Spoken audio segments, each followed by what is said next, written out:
이 말씀을 보면서 저희가 조금 미리 조심하자는 차원에서 말씀을 드리면 두 가지는 아니었으면 좋겠습니다. 하나는 다 잘 될 거야 라는 마치 긍정의 힘은 아니다. 그거 아니다 하나 말씀드리고, 또 하나는 주의 나라와 그의 일을 먼저 구하라. 그리하면 모든 것을 더하시리라가 금도끼 은도끼는 아니길 바랍니다. 그래서 첫 번째 거, 두 번째 거 선택 안 하고 세 번째 거 선택했더니 세 개 다 가졌더라. 그거 아님을, 그래서 우리가 가지고 있는 정서로 지금 이 말씀을 볼 것이 아니라 하나님이 초점을 맞추시는 게 무엇인지 그것을 좀 선명히 보아갔으면 좋겠습니다. 그리고 이제 마지막으로 하나 더 제언을 드릴 거는 34절. 그러므로 내일 일을 염려하지 말라. 내일 일은 내일이 염려할 것이로 한날의 괴로움은 그날의 족하니라는 다음 주에 설교합니다. 그래서 사실 24절부터 이어지는 이 구절이 한 단락으로 딱 보면 좋은데 그 군데군데마다 너무 중요한 메시지들이 있어서 그렇게 끊어보게 되니까 여러분께서 그런 점을 보시면서 따라오시면 되겠습니다. 지난주 거 먼저 정리를 좀 해보죠. 24절에서 26절까지 그 말씀을 봤죠. 너희가 하나님과 재물을 겸하여 섬기지 못하리라 했을 때 재물은 안 중요해는 아니라 그랬죠. 재물도 중요하죠. 우리가 누리고 살아야 할 거니까 중요한데 재물이 주인이 될 만한 권위를 가지고 있지 않다라는 것을 본문이 얘기했다라고 했습니다. 그래서 우리에게 진짜 주인이며 우리 인생의 권위를 갖는 것이 무엇인가라고 했을 때 재물은 이용하고 있으면 유용하는 것이지 우리의 주인이 될 수 없고, 그 모든 것은 하나님이 권위의 자리에 또 중심의 자리에 차지하고 있음을 우리가 보았죠. 그래서 무엇을 먹을까, 무엇을 입을까 염려하지 말라는 것도 염려하지 말라라는 게 고민 안 해도 돼라기보다는 우리는 염려의 포인트가 다르다라는 점이죠. 그리고 무엇을 먹을까에 얽매여 사는 것 이상의 존재다. 먹을 것을 위하여 충분히 노력하고 그것을 위해서 성실히 사는 사람인데 그것에 얽매여 살거나 거기에 내 정체성을 두지 않는다라는 차원에서 이 말씀이 주어진다라는 것 말씀드렸습니다. 그래서 그게 내 정체성이 아니기 때문에 인생을 거기에 다 걸지 않는 거죠. 그것의 결핍 중에서도 무엇을 할 수 있는가, 혹은 그것의 풍부함 속에서 그것을 어떻게 이용할 것인가, 우리의 염려와 고민은 굉장히 다르다라는 것을 말씀을 드렸습니다. 그러는 가운데 오늘은 이제 염려에 대한 메시지가 좀 더 이어지고 있는데, 그래서 이렇게 시작을 하죠. 27절에서 너희 중에 누가 염려함으로 그 키를 한 자라도 더할 수 있겠느냐. 가만 보면 우리가 염려한다고 우리의 어떤 내 몸인데도 마음대로 크게 하지를 못하죠. 그만큼 우리 인생의 주인이 누구며 정말 내 삶의 주권을 잡은 이가 누군지를 알아야 한다라는 뜻입니다. 그리고 이 키라는 단어가 굉장히 신비한 단어인데 헬라어에선 그런 의미도 있어요. 그러니까 이 길이잖아요. 그게 생명의 길이라는 뜻도 있어서 생명 자체를 의미하기도 합니다. 그러니까 이 말씀은 다르게 번역하면 너희 중에 누가 고민한다고 생명을 하루라도 연장할 수 있느냐, 아니면 몇 초라도 연장할 수 있냐, 그거 우리 주권이 아니지 않느냐라는 말을 함으로 27절부터 딱 두고 들어가는 것은 인생의 주인이 누군지 봐라. 그리고 사실 삶의 주도권을, 내 인생은 나한테 주도권이 있지 싶지만 실질적으로 조정할 수 있는 것이 얼마나 없는지를 봐라. 이 보라는 것이죠. 그래서 넌 아무것도 아니야, 그게 아니라 누구와 함께 가야 되고 정말 무엇을 봐야 되는지를 점점 초점을 강력하게 맞추는 거죠. 그러면서 염려라는 단어가 등장을 할 때 우리 이거 알아야 됩니다. 염려는 사실 내 가치관의 표현이 되게 많이 묻어나옵니다.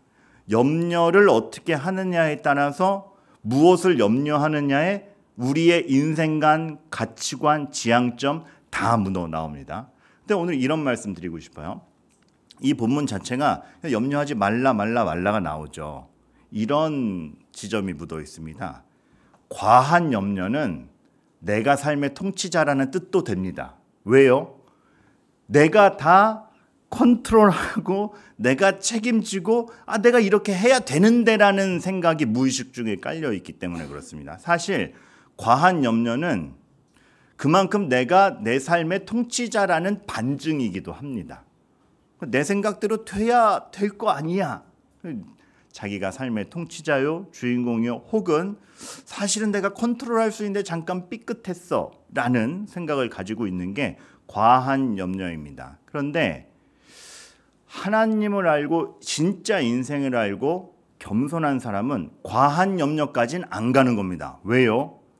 내가 삶의 통치자가 아니기 때문에 맡길 건 맡길 수 있고 내 생각대로 다 안 되더라도 하나님이 이루시는 것이 있다라는 신뢰가 과한 염려까지는 안 보낸다라는 것이죠. 그리고 염려는 가만 보면 내가 무엇에 얽매이고 있는가를 다 보여줍니다. 그래서 그 지점을 다시 한번 짚어주시죠. 무엇을 먹을까 입을까 마실까로 얽매이지는 말아라. 그것에 얽매이는 거는 하나님 없는 이방인일 뿐이다. 이렇게 가는 겁니다. 그러니까 사실 염려를 보면 내가 어떻게 염려하고 무엇에 근심하는가를 보면 삶의 태도, 삶의 지향점, 무엇을 제일 두려워하는가 다 나옵니다. 그래서 예수님께서는 이 비유를 통해서 정말 하나님이 니네 편이고 너희가 하늘 아버지가 있다라는 것을 믿고, 그리고 사실 우리의 삶을 우리가 다 컨트롤할 수 없기에 그것을 책임지시기 위해서 너희를 하나님과 한 몸으로 묶으려고 내가 예수 그리스도가 구원자로 왔는데 거기서 진행되는 것을 보아야 되지 않겠느냐를 계속 알려주고 계신 것이죠. 잘 보면 계속 문맥이 하나님에 대한 강조가 세게 나와요. 30절만 봐도 오늘 있다가 내일 아궁이에 던져지는 들풀도 하나님이 이렇게 입히시거든. 하나님이 얼마나 주도권을 잡고 가시는지를 보여주시죠. 다 이방인들이 구해야 되는 거고 너희는 하늘 아버지께서 아시느니라. 그렇죠. 그러니까 이 맥락이 하나님이 너희의 아버지고 알고 있다. 지금 너의 삶의 형편 알고 있고 하나님이 네가 뭘 필요로 하는지 알고 있고 하나님이 그 인생 네가 염려로 다 컨트롤하지 못하는 거 지금 하나님께서 끌고 가고 계신다에 굉장히 큰 초점을 맞추고 있는 걸 우리가 보게 됩니다. 그래서 우리가 이쯤 되면 한번 생각해 보게 되는 거죠. 내가 염려하는 것과 하나님을 기억하는 것 중에 어느 것이 더 유효한가? 근데 가만 보면 우리는 하나님보다 내가 염려해서 해결을 보는 것에 더 중점을 둡니다. 본능적으로. 내가 뭘 하는 것에 내가 대비책을 만드는 것이 더 유효하다고 본능적으로 느끼죠. 오해하지 말아야 될 것은 아무 대비도 하지 말고 기도만 하라는 뜻 아닙니다. 그 삶을 살아가는 태도와 중점에 진짜 하나님이 내 삶을 다스리고 있고 그것에 대해서 신뢰하는 것을 진짜 유효적으로 믿느냐 이거를 지금 물어보고 있다라는 점입니다. 그래서 요 중간의 비유가 굉장히 좋을 것 같아요. 자, 너희가 어찌 의복을 위해 염려하느냐. 들의 백합화가 어떻게 자라는지 봐라. 수고도 안 하고 길쌈도 아니하느냐 이렇게 하면서 백합화와 솔로몬의 영광을 비교하죠. 이런 맥락이 있습니다.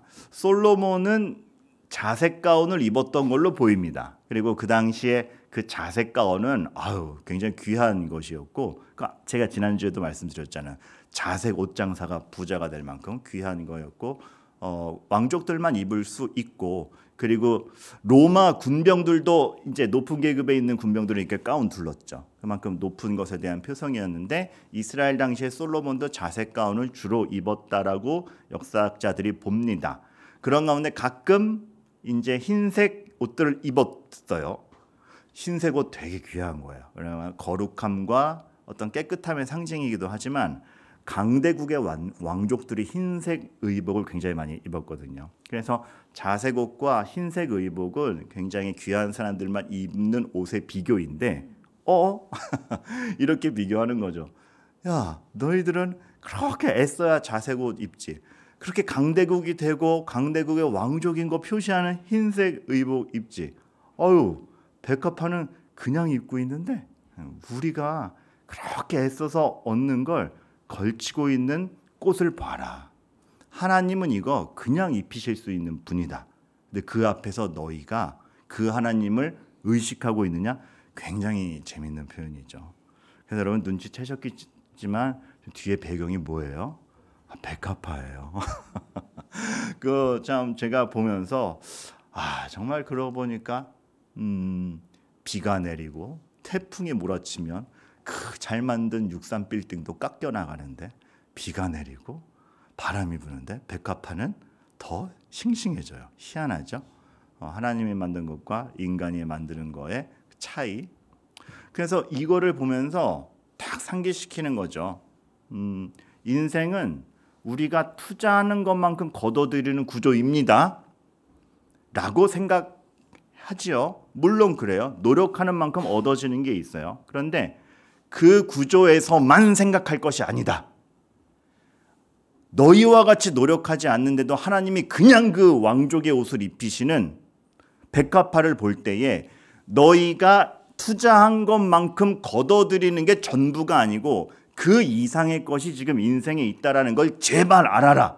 그러기 때문에 너희가 염려하는 것보다 하나님을 찾고 기도하는 게 훨씬 유효하다를 계속 말씀하고 있는 겁니다. 그러면서 하나님은 너희 편이다. 하나님은 너희의 아버지다. 더 최종적으로는 그 하나님을 너희가 아버지라 부르게 하기 위하여 내가 왔다. 이 구원자의 등장이 계속 심층 있게 반복이 되는 거죠. 근데 여러분 진짜 그래요. 성경에서 시종일관 보여주는 많은 사건들이 이거를 얘기해요. 인생은 우리가 투자하는 것만큼 거둬들이는 구조인 게 평균적인 것 같은데 그것만이 전부가 아니라는 걸 야곱이 요셉을 애지중지할 때보다 감옥에서 더 크게 자랍니다. 반전이죠. 되게 모순적이죠. 막 그냥 귀한 옷 입히고 그렇게 애지중지할 때보다 감옥에서 망해야 될 것 같은 감옥에서 그 자기 편을 들어주는 아빠 없이도 그 황량한 데서 더 크게 자라는 요셉. 인생이 너희가 염려하고 너희가 공급하지 못하는 것 같다고 망하는 게 아니다를 하나님이 보여주시는 겁니다. 하나님이 함께 있을 때 무엇이 펼쳐지는지, 그렇기 때문에 너희의 염려보다 너희가 원하는 걸 다 얻어내는 것보다 하나님이 무엇을 하고 있고 하나님과 함께 있는 것이 훨씬 중요하다. 이 강조점을 너무나 주옥 같은 비유로 지금 예수님이 들어주고 계신 것이죠. 바울도 그랬죠. 네 은혜가 내게 족하다 하니까 그 은혜가 내게 족하다라고 받아들인 바울, 병이 있었죠. 몸에 가시와도 같다라고 했는데, 사실 저도 설교자고 전도자지만 참 더 권위 있었던 사도의 입장에서, 처음 교회를 세워야 되는 사도의 입장에서 어떤 그 자기도 컨트롤하지 못하라는 쓰러지는 병이 있다는 건 굉장히 치명적이었을 겁니다. 그러니까 얼마나 비아냥을 당했겠습니까? 너 네 몸 간수나 잘해라, 무슨 천국 얘기를 네가 해 라는 소리를 들었을 가능성이 크죠. 그 스트레스가 얼마나 컸겠습니까? 그래서 하나님 이 몸의 가시를 치워주시옵소서라고 할 때에 하나님께서 네 은혜가 내게 족하다로 결론을 내려주시는데 바울이 그것을 받아들입니다. 왜냐? 내가 생각할 땐 이게 없어야 이만큼 될 것 같은 그 염려의 일이 해결되어야 능히 더 좋은 일이 일어날 것 같은데 하나님이 아니라는 거죠. 너희들이 생각하고 너희들이 이렇게 해가지고 거둬들이는 구조 안에서만 인생이 점철되지 않고 결과되지 않는다. 그 이상의 것들이 있고 이것이 너에게 하나도 방해가 되지 아니하며 오히려 너를 더욱더 하나님과 가까이 하는데 합력하여 선을 이룰 것이다라는 확신을 바울에게 확 집어넣은 것이죠. 그러니까 바울에게 있어서는 그게 자기에게 힘듦이 아닌 게 아니라 염려거리는 아닌 게 된 겁니다. 이것이 나를 방해하지 못한다. 그러니까 해결점이 가시를 뽑아줘서가 아니라 가시가 박혀 있는데 나한테 방해거리가 아니야. 은혜가 족하다로 해결점이 가고 실제로 그랬기 때문에 로마서 8장 28절이 공허한 말이 아니라 실제인 겁니다. 모든 것이 합력하여 선을 이루던데 간질병을 들고 한 말 아닙니까?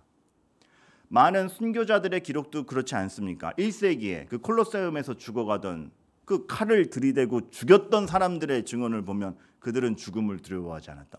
아니, 영생을 얻은 자에게 죽음으로 위협하면 무슨 위협이 됩니까? 라고 어린 소녀의 말을 듣고 충격에 빠졌던 그 사람들을 볼 때 어떤 환경으로 무너지는 것이 아니라 환경 이상의 것을 만들어 가시는 하나님 앞에 선 인생이 얼마나 큰가 보여주는 거죠.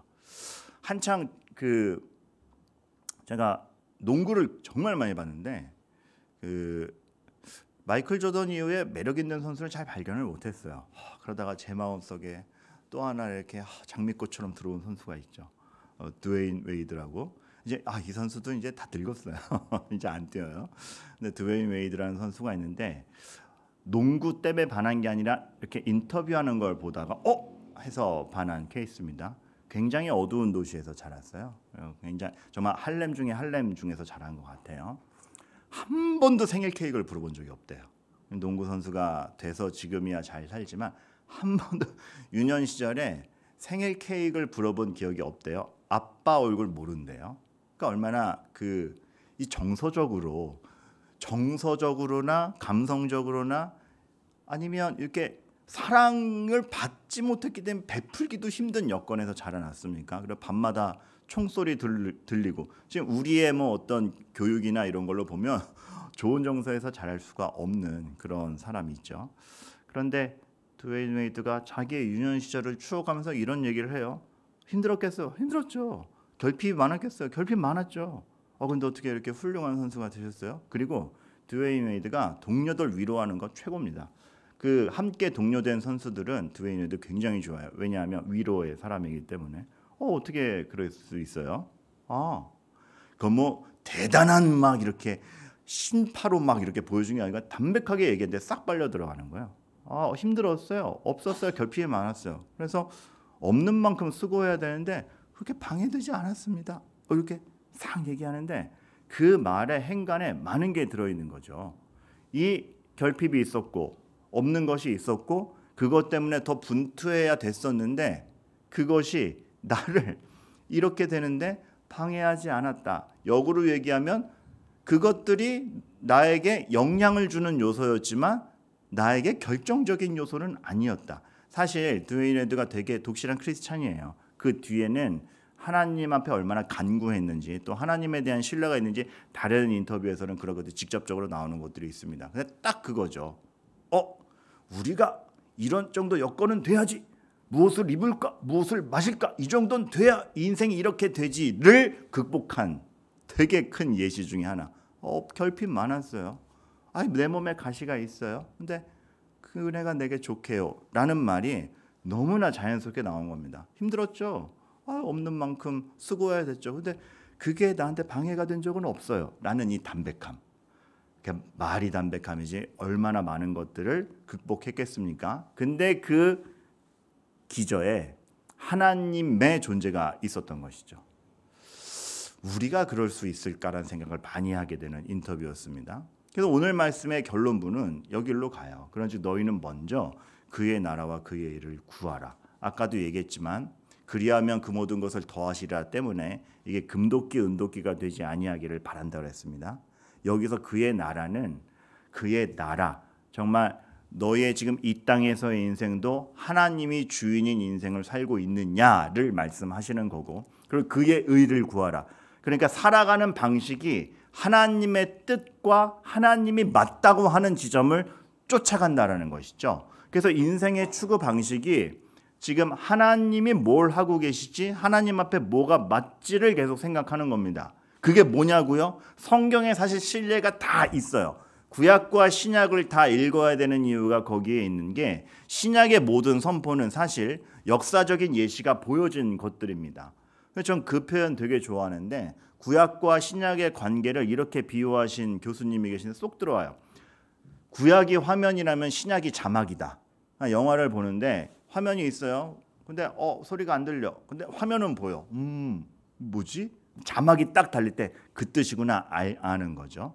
근데 하나만 있어도 불충분하죠. 화면만 있고 음성과 자막이 없다, 안 되는데, 화면은 또 없고 음성만 자막이 있어도 내용 파악은 되는데 건조하죠. 그게 구약과 신약입니다. 진짜 그래요. 역사를 쫙 보여주시고 그것을 완성하시며 쫙 서신으로 정리하는 신약과 구약이 그런 상관관계를 있는데, 이렇게 그의 나라와 그의 일을 먼저 구하는 사실이 구약의 예시로 너무 많아요. 그거를 하나님이 이미 가르쳐 주셨고, 예를 들면 다윗이 사울을 놓아줄 때 절호의 찬스죠. 자기를 죽이려던 사울이 동굴에서 무방비 상태에서 자기가 있는 줄도 모르는데 들어왔습니다. 죽일 수 있는 절호의 찬스죠. 그런데 그의 방식과 그의 의는 하나님이 주인이고 하나님이 추구하는 것을 따라가는 인생이었기 때문에 그 절호의 찬스가 아니라 다윗에겐 딱 하나 생각나죠. 이도 기름 부음 받은 자이다. 그리고 그 기름 부음 받은 자의 생명을 내가 함부로 취할 수 없다. 야, 그 찬스를 놓쳐. 우리가 볼 땐 그렇죠. 그 찬스를 놓쳐서 또 쫓겨다니죠. 그러나 결과적으로 봤을 때 그 모든 경험은 다윗이 하나님 앞에서 더 깊어지는 시간이었으며 정말 하나님이 최종 결과를 내시는 분이라는 걸 인생을 통해서 증명하게 됐죠. 그러니까 하나님이 주인이고 살아가는 방식이 다르다라는 건 이런 것입니다. 더 수고를 감내하게 될 수도 있습니다. 더 위기를 초래할 수도 있습니다. 누가 볼 땐 답답할 수 있습니다. 하지만 우리가 죄로 가지 아니하고 하나님이 정말 결론을 내신다라는 걸 결국엔 보게 되는 거. 이런 것이죠. 그러니까 단지 생존을 위해서 고민하지 않는 겁니다. 무엇을 먹을까, 무엇을 마실까, 입을까가 전부였다면 바로 죽였죠. 하지만 그게 전부가 아닌, 그래서 그 찬스를 놓치면 더 좋은 찬스가 언제 온다고 그래라는 생각 가운데서 그러나 내가 하나님 앞에 맞는 선택을 했다면 다른 길이지만 그 길을 가게 될 것이다. 바른 길을. 그 확신. 이러한 것입니다. 감옥에서 지진이 났을 때, 바울이 감옥에 갇혀 있었을 때 지진이 나서 옥문이 열리죠. 다 도망갑니다. 도망갈 수 있는 절호의 찬스입니다. 간수가 놀래서 와보고 다 도망가니까 자결하려고 그러죠. 왜요? 그때 죄인이 도망가면 그 죄의 값을 누가 집니까? 간수가 집니다. 그래서 죄인이 다 도망갔기 때문에 자기가 사형당할 거 뻔하니까 자결하려고 할 때 옥문에서 소리가 들리죠. 뭐라고? 우리가 여기 있다. 죽지 마라. 절호의 찬스에서 도망가지 않음.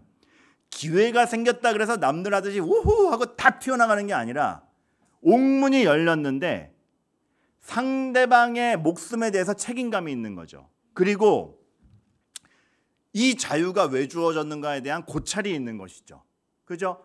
자, 옥문 열렸다, 고삐 풀렸다, 다 도망가자가 아니라 어쨌든 우리가 법으로 인해서 갇혔고 그것도 하나님이 허락하신 일인데 그리고 우리의 도망감으로 인해서 누구의 목숨이 달린 건데 그거를 나 살자고 함부로 판단하지 않는 절호의 찬스가 아니라 이 일이 왜 생겼지? 무엇을 위하여 그럼 이 자유를 쓰지라고 했을 때 바울은 도망가는 걸로 쓰지 않고 간수를 구하는 걸로 썼죠. 우리가 여기 있다. 죽을 필요 없다. 그리고 복음을 전하죠. 그리고 그 가족이 다 세례를 받죠. 이런 겁니다. 하나님이 주인이고 삶의 방식이 하나님의 의대로 간다라는 거 한 번 더 생각하고 남들이 당연시하는 거에 당연하게 여기지 않고 하나님이 왜 그것을 부여하셨는가에 대한 고민이 있고 왜 이 고난이 혹은 왜 이런 호화가 남들이 하듯이 불평하거나 막 쓰지 않고 하나님 안에서 생각해 가는 것. 이것이 바로 하나님을 바라볼 수 있는 단지 의식주의 모든 염려를 쏟지 않고 그 이상의 나라와 하나님이 펼쳐가시는 일이 있다는 사람들의 판단이요 행동이었던 거죠. 이것이 우리에게 뭐고 나에겐 무엇일까 많이 생각하게 됩니다. 물론 그거에 대해서 수고는 곁들어 갈 겁니다. 그러한 선택들에 가만 보면 성경의 인물들이 자신의 선택 때문에 굉장히 많은 수고를 곁들게 돼요. 바울은 은혜가 충만하다 했지만 그 병을 가지고 살아야 했습니다. 다윗은 사울을 죽이지 않았지만 그래서 또 쫓겨가야 됩니다. 다 그렇습니다. 근데 그 수고가 의미 있는 수고인 거죠. 그래서 어쩌면 바울은 환난은 인내를 그렇게 강조했는지 모르겠습니다. 하지만 그 인내가 만들어내는 보화와 같은 것이 분명히 있다는 걸 또 확신을 했던 것이죠. 우리에게 주어지는 말씀인 겁니다. 그래서 제가 오늘 초반부터 그 말씀을 드린 거예요. 이거는 걱정 안 해도 돼라는 말씀도 아니요. 금도끼 은도끼도 아니라는 게 하나님이 계심을 분명히 알고 그렇기 때문에 염려의 포인트가 다르며 그러할 때 삶을 풀어가는 방식이 다르고 그걸로 인한 애씀이 분명히 있다라는 거. 근데 영광된 애씀이기 때문에 그게 고역이거나 노동이 아니라 하나님을 체감하는 일들이 될 것이라는 거. 그래서 오늘 염려하지 말라는 그저 걱정 없어가 아닌 겁니다. 다음 주에 살펴보겠지만 오늘 걱정 안 해도 돼가 내일 일은 내일이 염려할 것이야. 염려는 계속 있다는 얘기잖아요. 그걸 또 어떻게 풀어갈지는 다음 주에 하겠지만 오늘의 이 염려하지 말라 걱정 없어. 다 잘 될 거야. 아니고 헛된 염려를 말하는 뜻입니다.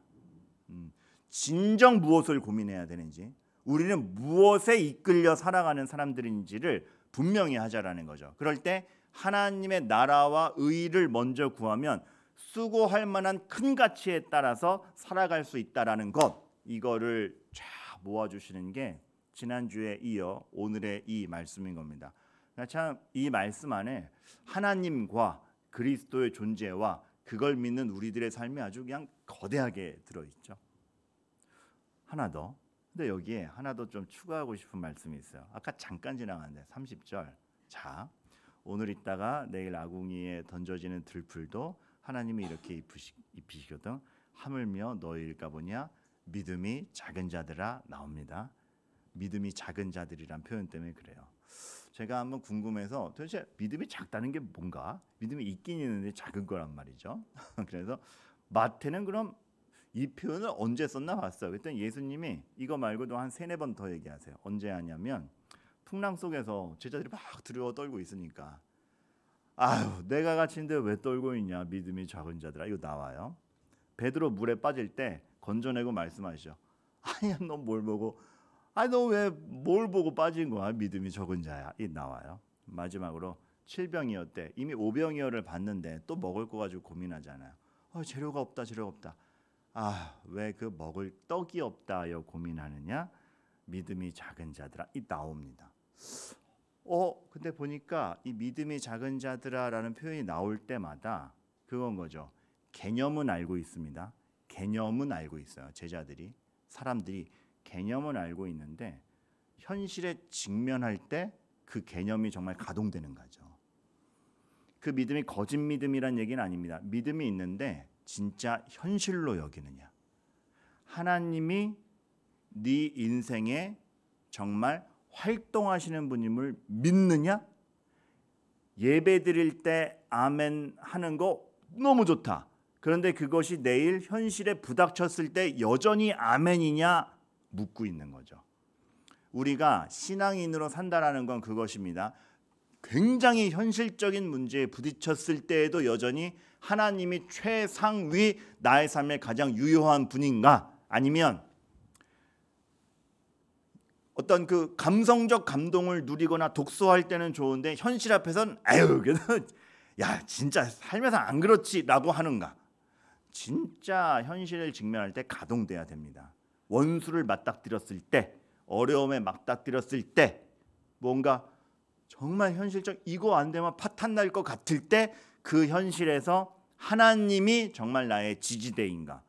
그래서 그런 질문을 마지막으로 하게 돼요. 우리는 하나님을 두고 현실을 해석하는 거 아니면 현실이 하나님을 해석하게 만드는가?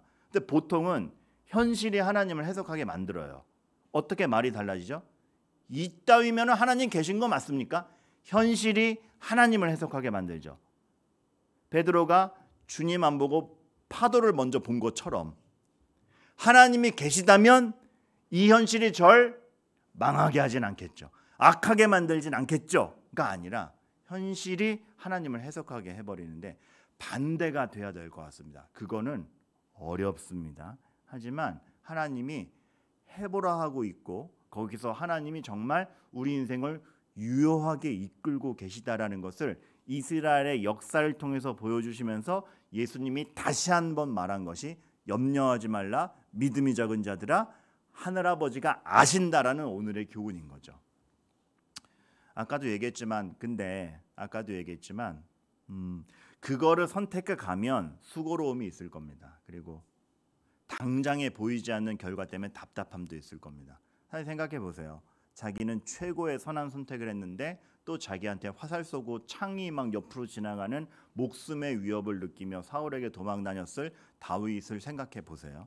그 맞는 선택이 당장의 결과를 만들어내지 못해서 굉장히 뭐지 했을 겁니다. 그런데 끝까지 그걸 견지함이 결국은 맞았던 것입니다. 우리가 그것을 정말 알아갈 수 있는가? 보아갈 수 있는가? 힘들 겁니다. 그래서 함께 있는 것이고 함께 확신하는 것이며 그래서 우리 실력과 우리 인격이 아니라 은혜를 구하는 것이며 그럴 때 하나님이 정말 응답하시며 우리들 모두에게 하나님이 내 인생 인도하셨다라는 고백 최종적으로 있게 되기를 기대하며 간절히 바라는 것이죠.